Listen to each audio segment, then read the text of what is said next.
Lecture de la première lettre de Saint Pierre. Frères bien-aimés, soyez tous unis dans la prière, pleins de compassion, d'amour fraternel, de miséricorde, d'humilité. Ne rendez pas le mal pour le mal, ni l'insulte pour l'insulte.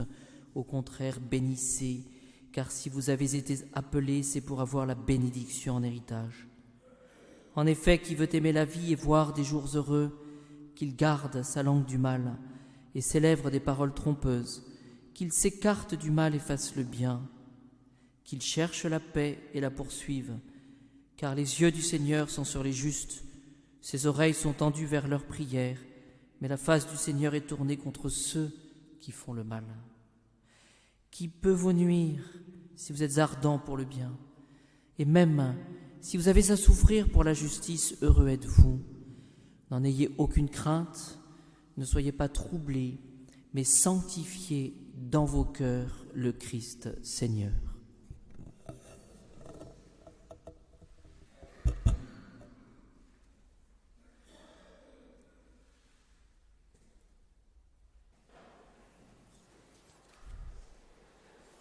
Il y a dans cette lettre de Saint Pierre qui nous recommande « Ne rendez pas le mal pour le mal, ni l'insulte pour l'insulte » et qui nous encourage à bénir.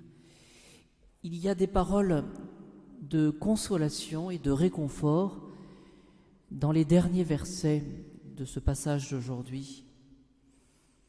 Et même, dit Saint Pierre, si vous avez à souffrir pour la justice, heureux êtes-vous, heureux êtes-vous.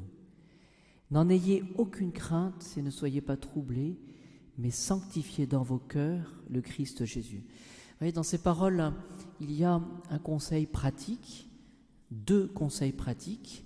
C'est que dans l'adversité et lorsque nous avons à souffrir pour la justice, évidemment lorsqu'on subit d'une certaine manière une injustice, eh bien Saint Pierre dit « Réjouissez-vous, merci, merci Seigneur pour cette injustice ». Regardons comme c'est difficile de le faire, regardons comme nous avons vraiment besoin de ce conseil. Et Saint Pierre dit « Sanctifiez dans vos cœurs le Christ Jésus ». C'est-à-dire qu'il faut dire « Merci Seigneur pour cette injustice et merci Jésus pour ce qui m'arrive ». Alors est-ce que c'est du masochisme cela? Eh bien nous avons la réponse « Heureux êtes-vous ».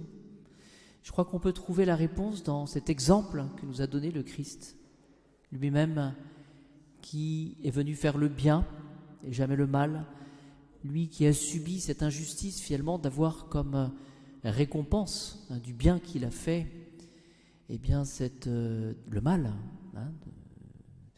Eh bien Jésus nous montre justement cet exemple de ne pas être troublé, de ne pas craindre. Voilà. Donc ça nous donne de la force, cela. Saint Benoît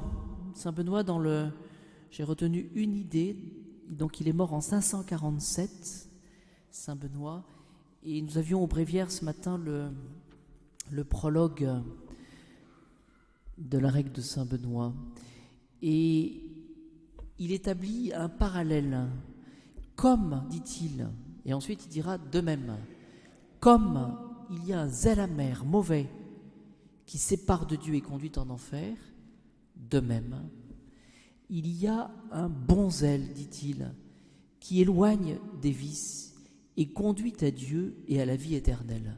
Ce qui est intéressant dans ce prologue, dans cette règle en tout cas que j'ai retenue, c'est le comme et de même. C'est-à-dire que finalement, nous avons, et il ne faut pas s'en étonner, vous voyez, lorsque on lisait Saint Pierre, si vous avez à souffrir pour la justice, heureux êtes-vous, c'est-à-dire que finalement ce qu'il faut comprendre, c'est que nous avons cette blessure du péché originel, c'est-à-dire que nous avons en nous finalement ce combat, cette dualité, et c'est vrai que nous pouvons mal réagir, de même qu'il y a un zèle amer, c'est une volonté finalement d'en découdre, mauvais, dit-il, qui sépare de Dieu, de même, il y a un bon zèle.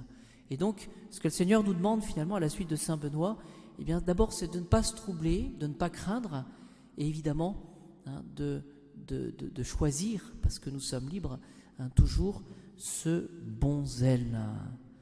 Voilà. Et il dit, la conséquence de cela, c'est que les moines s'honorent mutuellement de leur prévenance. Voilà. Les moines s'honorent mutuellement de leur prévenance. C'est-à-dire que dans cette vie monastique, ces hommes et ces religieuses aussi, ces femmes qui veulent vivre sous la règle de Saint Benoît, eh bien, dans leur monastère, vous pouvez imaginer tous ces combats qui peuvent exister, parce que nous, on peut faire diversion, on peut partir, mais cette sainteté, cette force qui existe justement dans la vie monastique, eh bien, il y a, dit Saint Benoît, les moines s'honorent, c'est-à-dire qu'ils ont une attention, une charité justement pour l'autre, mutuellement, c'est-à-dire que ça doit venir de part et d'autre, et ils s'honorent comment ? De leur prévenance. Qu'est-ce qu'une personne prévenante ? C'est une personne qui va anticiper, qui va croire à l'amour du bon Dieu, qui connaît cet amour prévenant du bon Dieu, c'est-à-dire celui qui aime en premier, et qui va, donc ce moine, cette moniale, va anticiper et aussi avoir cette prévenance, c'est-à-dire donner la grâce en premier, vous voyez, avoir cette attention en premier. Voilà, c'est ce que nous pouvons retenir ce soir. Je célèbre la messe pour Pierre, et on m'a demandé de prier aussi pour un anniversaire de décès, Claude, Sophie et Michel. Voilà, prions pour ces intentions.